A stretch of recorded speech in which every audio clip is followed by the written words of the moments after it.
संपूर्ण महाभारत भाग 254 सभा पर्व सभाक्रिया पर्व तीसरा अध्याय। संपूर्ण महाभारत सभा पर्व तृतीय अध्याय के श्लोक 1 से 18 का हिंदी अनुवाद। मयासुर का भीमसेन और अर्जुन को गदा और शंख लाकर देना तथा उसके द्वारा अद्भुत सभा का निर्माण। वैशंपायन जी कहते हैं, जन्मेजय। तदंतर मयासुर ने विजयी वीरों में श्रेष्ठ अर्जुन से कहा। मयासुर बोला, भारत, मैं आपकी आज्ञा चाहता हूँ। मैं एक जगह जाऊंगा और फिर शीघ्र ही लौट आऊंगा। कुंती कुमार धनंजय, मैं आपके लिए तीनों लोकों में विख्यात एक दिव्य सभा का निर्माण करूंगा, जो समस्त प्राणियों को आश्चर्य में डालने वाली तथा आपके साथ ही समस्त पांडवों की प्रसन्नता बढ़ाने वाली होगी। पूर्व काल में जब दैत्य लोग कैलाश पर्वत से उत्तर दिशा में स्थित मैनाक पर्वत पर यज्ञ करना चाहते थे, उस समय मैंने एक विचित्र एवं रमणीय मणिमय भांड तैयार किया था, जो बिंदुसर के समीप सत्यप्रतिज्ञ राजा वृषपर्वा की सभा में रखा गया था। भारत, यदि वह अब तक वहीं होगा तो उसे लेकर पुनः लौट आऊंगा। फिर उसी से पांडुनंदन युधिष्ठिर के यश को बढ़ाने वाली सभा तैयार करूंगा, जो सब प्रकार के रत्नों से विभूषित, विचि एवं मन को आह्लाद प्रदान करने वाली होगी। कुरुनंदन, बिंदुसर में एक भयंकर गदा भी है। मैं समझता हूँ राजा वृषपर्वा ने युद्ध में शत्रुओं का संहार करके वह गदा वहीं रख दी थी। वह गदा बड़ी भारी है, विशेष भार या आघात सहन करने में समर्थ एवं सुदृढ़ है।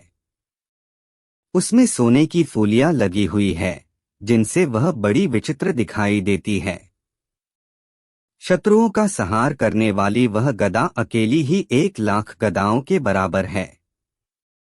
जैसे गांडीव धनुष आपके योग्य है, वैसे ही वह गदा भीमसेन के योग्य होगी। वह वरुण देव का देवदत्त नामक महान शंख भी है, जो बड़ी भारी आवाज करने वाला है। ये सब वस्तुएं लाकर मैं आपको भेंट करूंगा, इसमें संशय नहीं है। अर्जुन से ऐसा कहकर मयासुर पूर्वोत्तर दिशा में कैलाश से उत्तर मैनाक पर्वत के पास गया। वहीं हिरण्यश्रृंग नाम महामणिमय विशाल पर्वत है, जहां रमणीय बिंदुसर नामक तीर्थ है। वहीं राजा भगीरथ ने भागीरथी गंगा का दर्शन करने के लिए बहुत वर्षों तक निवास किया था। भरत श्रेष्ठ, वहीं संपूर्ण भूतों के स्वामी महात्मा प्रतापति ने मुख्य 100 यज्ञों का अनुष्ठान किया था, जिनमें सोने की वेदियां और मणियों के खंभे बने थे। यह सब शोभा के लिए बनाया गया था, शास्त्रीय विधि अथवा सिद्धांत के अनुसार नहीं। सहस्र नेत्रों वाले शचीपति इंद्र ने भी वहीं यज्ञ करके सिद्धि प्राप्त की थी। संपूर्ण लोकों के सृष्टा और समस्त प्राणियों के अधिपति उग्र तेजस्वी सनातन देवता महादेव जी वहीं रहकर सहस्रों भूतों से सेवित होते हैं। 1000 युग बीतने पर वहीं नरनारायण ऋषि, ब्रह्मा, यमराज और 5वें महादेव जी यज्ञ का अनुष्ठान करते हैं। यह वही स्थान है जहां भगवान वासुदेव ने धर्म परंपरा की रक्षा के लिए बहुत वर्षों तक निरंतर श्रद्धापूर्वक यज्ञ किया था। उस यज्ञ में स्वर्णमालाओं से मंडित खंभे और अत्यंत चमकीली वेदियां बनी थी। भगवान केशव ने उस यज्ञ में सहस्रों लाखों वस्तुएं दान में दी थीं।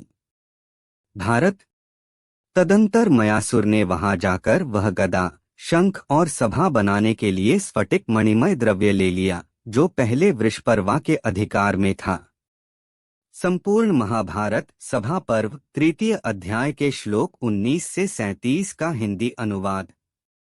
बहुत से किंकर तथा राक्षस जिस महान धन की रक्षा करते थे, वहां जाकर महान असुरमय ने वह सब ले लिया।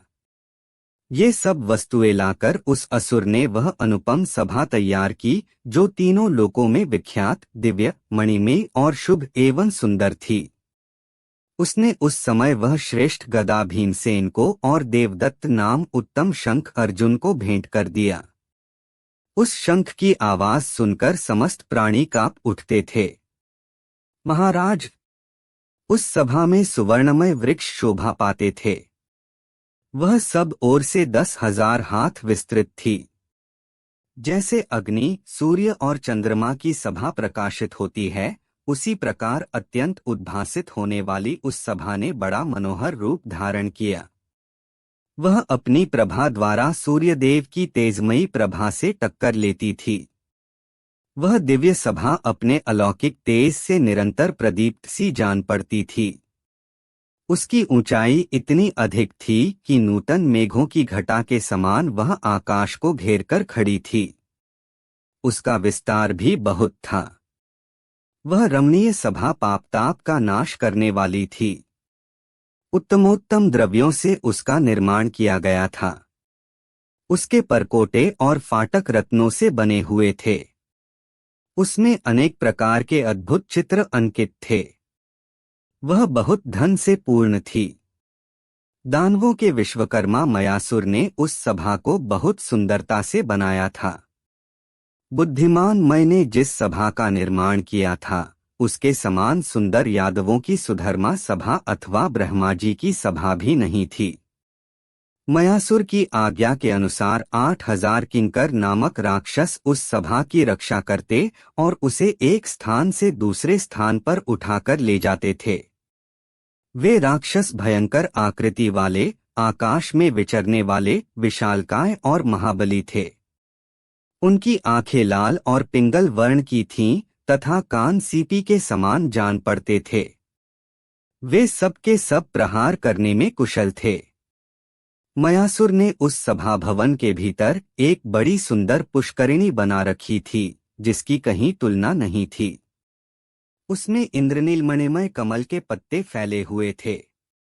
उन कमलों के मृणाल मणियों के बने थे। उसमें पद्मराग मणिमय कमलों की मनोहर सुगंध छा रही थी। अनेक प्रकार के पक्षी उसमें रहते थे। खिले हुए कमलों और सुनहली मछलियों तथा कछुओं से उसकी विचित्र शोभा हो रही थी।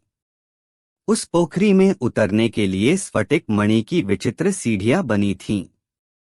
उसमें पंकरहित स्वच्छ जल भरा हुआ था। वह देखने में बड़ी सुंदर थी। मंद वायु से उद्वेलित हो जब जल की बूंदें उछलकर कमल के पत्तों पर बिखर जाती थीं, उस समय वह सारी पुष्करिणी मौक्तिक बिंदुओं से व्याप्त जान पड़ती थी। उसके चारों ओर के घाटों पर बड़ी बड़ी मणियों की चौकोर शिलाखंडों से पक्की वेदियां बनाई गई थीं। मणियों तथा रत्नों से व्याप्त होने के कारण कुछ राजा लोग उस पुष्करिणी के पास आकर और उसे देखकर भी उसकी यथार्थता पर विश्वास नहीं करते थे और भ्रम से उसे स्थल समझकर उसमें गिर पड़ते थे।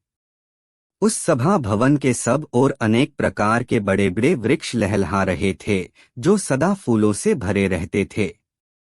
उनकी छाया बड़ी शीतल थी। वे मनोरम वृक्ष सदा हवा के झोंकों से हिलते रहते थे। केवल वृक्ष ही नहीं, उस भवन के चारों ओर अनेक सुगंधित वन, उपवन और बावलियां भी थी, जो हंस, कारंडव तथा चक्रवाक आदि पक्षियों से युक्त होने के कारण बड़ी शोभा पा रही थीं। वहां जल और स्थल में होने वाले कमलों की सुगंध लेकर वायु सदा पांडवों की सेवा किया करती थी। मयासुर ने पूरे 14 महीनों में इस प्रकार की इस अद्भुत सभा का निर्माण किया था। राजन, जब वह बनकर तैयार हो गई, तब उसने धर्मराज को इस बात की सूचना दी। मेरा सादर नमन स्वीकार कर मुझे अनुग्रहित करें और एक लाइक और चैनल को सब्सक्राइब जरूर करें। धन्यवाद। जय जय श्री राधे, जय श्री कृष्ण। नमो नारायणाय नमः। नमो भगवते वासुदेवाय।